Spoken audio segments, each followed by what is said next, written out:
여기 메르소라는 청년이 있습니다. 프랑스인이자 건실한 직장인입니다.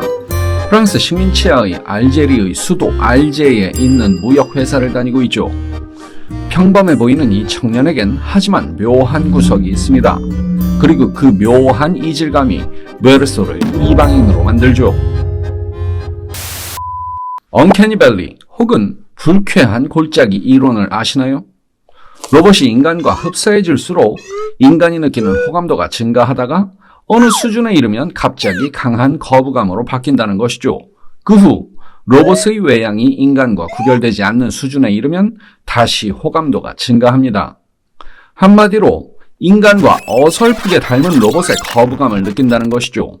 이렇게 깊게 패여진 그래프의 모습 때문에 골짜기라는 이름이 붙었습니다. 메르소는 이 불쾌한 골짜기 어딘가에 속해 있는 인간 같습니다. 인간이라면 응당해야 할 일, 자연스러운 행동, 상황에 맞는 말 따위가 그에겐 결여되어 있습니다. 아니, 메르소는 그런 것들을 의식적으로 거부합니다. 어떤 것도 쓸데없이 과장해서는 안 된다는 것이 메르소의 삶의 방식입니다.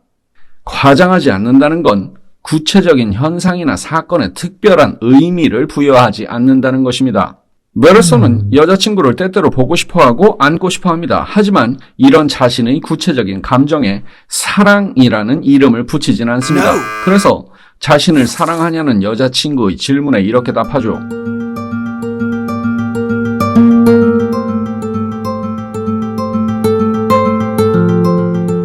회사의 사장은 메르소에게 파리 파견 근무를 제안합니다.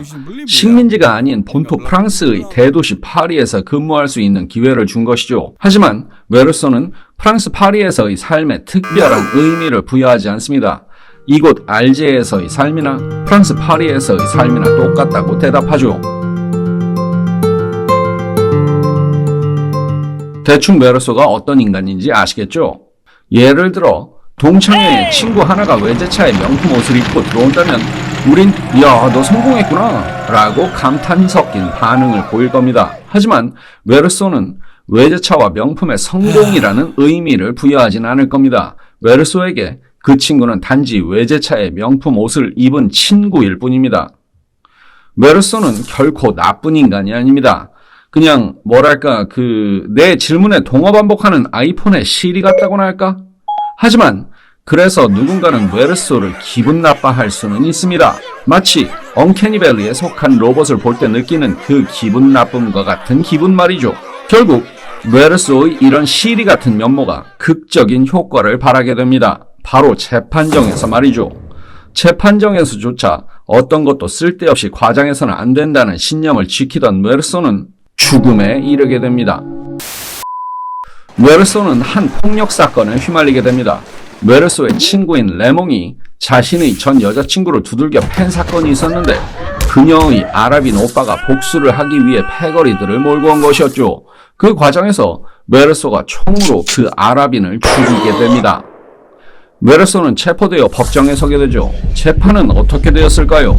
계획적 살인을 주장하는 검사와 정당 방위를 주장하는 변호사의 논리가 일합을 겨루는 법정 드라마를 기대하신다면 책을 덮으시는 게 좋습니다.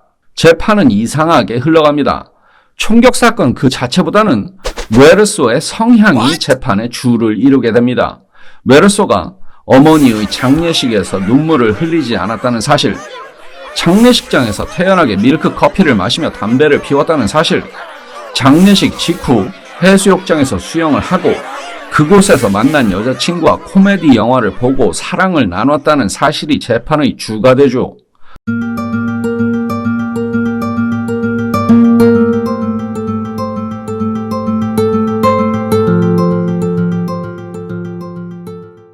사실 메르소의 행동들은 모두 하나하나 뜯어보면 이해할 수 있는 것들이었습니다. 그냥 자연스러운 행위였죠. 하지만 메르소는 자신을 타인에게 납득시키는 노력을 하는 데 있어 매우 게으릅니다. 자신을 변호하기 위해 구구절절 설명하는 것은 쓸데없는 짓이고 정직하지 못한 태도라고 생각하죠. 결국 왜 총을 쐈냐는 질문에 메르소는 태양 때문이라고 답을 합니다. 메르소에게 있어 그건 사실이었고 그 상황을 가장 간결하고 진실하게 설명하는 답이었죠. 하지만 법정에서는 웃음이 터졌고 그 웃음은 메르소의 비인간성을 확정하게 됩니다. 결국 메르소는 사형을 선고받습니다. 이쯤 되면 진짜 궁금해집니다. 도대체 메르소는 왜 무엇을 위해 죽음까지 감수할까요? 쓸데없이 과장하지 않는다는 신념이 뭐라고 버리질 못할까요? 신념이라 부르기에도 민망할 만큼 소박해 보이는 그깟 태도를 바꾸지 못하는 이유가 무엇일까요? 쓸데없이 과장하지 않는다는 신념은 소박해 보이지만 그리 간단치 않습니다. 앞서 얘기했듯이 과장하지 않는다는 것은 어떤 사건이나 현상에 의미를 부여하지 않는다는 것이죠. 세상은 아무 이유 없이 그냥 존재합니다. 인간은 아무 목적도 없이 태어나 아무 의미도 없이 죽습니다. 허무하죠? 이 허무함을 견디지 못한 인간들이 삶에 다양한 의미를 부여해왔습니다. 사랑, 야망, 명예, 성공, 영웅, 헌신. 듣기만 해도 가슴이 부풀어 오르는 이 단어들은 사실 아무런 의미도 없습니다. 창백한 푸른 점 위에서 찰나의 순간을 사는 존재들이 서로의 허무함을 보듬기 위해 만든 것들일 뿐입니다. 하지만 인간들은 이 의미에 집착해 서로 갈등하고 심지어 전쟁까지 하죠. 의미의 전쟁이 시작되면 진실은 사라집니다. 메르소에게 의미란 곧 거짓입니다. 사형을 선고받고 죽음을 기다리는 메르소에게 신부가 다가와 메르소의 텅 빈 삶을 신의 의미로 채울 것을 조언합니다. 그런 신부에게 메르소가 격렬히 항의하죠.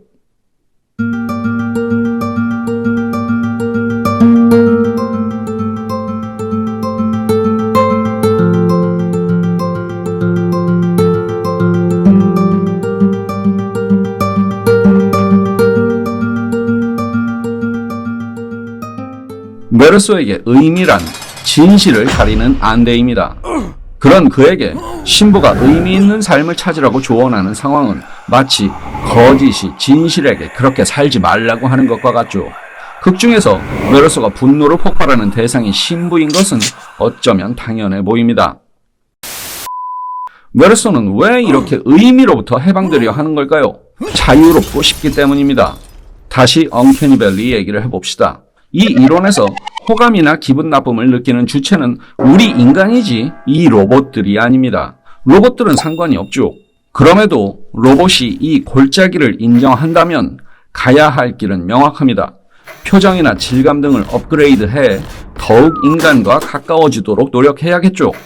이 방향으로의 발전만이 로봇의 삶의 목적이 될 것입니다.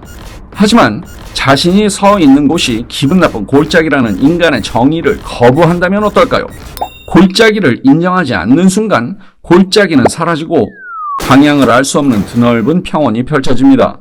인간을 닮아야 한다는 협소한 길이 사라졌으니 잠시 방황할 수는 있겠죠. 하지만 이내 방향을 잡고 길을 걸어갈 겁니다. 그때 이 로봇이 정한 방향은 온전히 로봇의 자유의지로 정한 로봇의 길이 될 것입니다. 인간 역시 마찬가지입니다. 삶과 죽음에 어떤 특별한 의미가 없다는 것을 깨달을 때 진정한 자유가 시작될 수 있습니다. 누군가가 만들어낸 성공한 삶, 의미 있는 삶, 거룩한 삶이라는 거짓 틀에 나를 맞추지 않을 용기를 가질 수 있는 것입니다. 우리의 삶에 특정 의미를 부여해온 건 보통 권력자들이었죠. 국민교육 헌장을 아시나요? 90년대 초반까지 모든 학생들이 달달 외워야 했던 그 글은 이렇게 시작합니다. 우리는 민족 중흥의 역사적 사명을 띠고 이 땅에 태어났다. 완벽한 거짓말입니다. 우린 그런 사명을 띠고 태어나지 않았습니다. 우린 그냥 태어났습니다.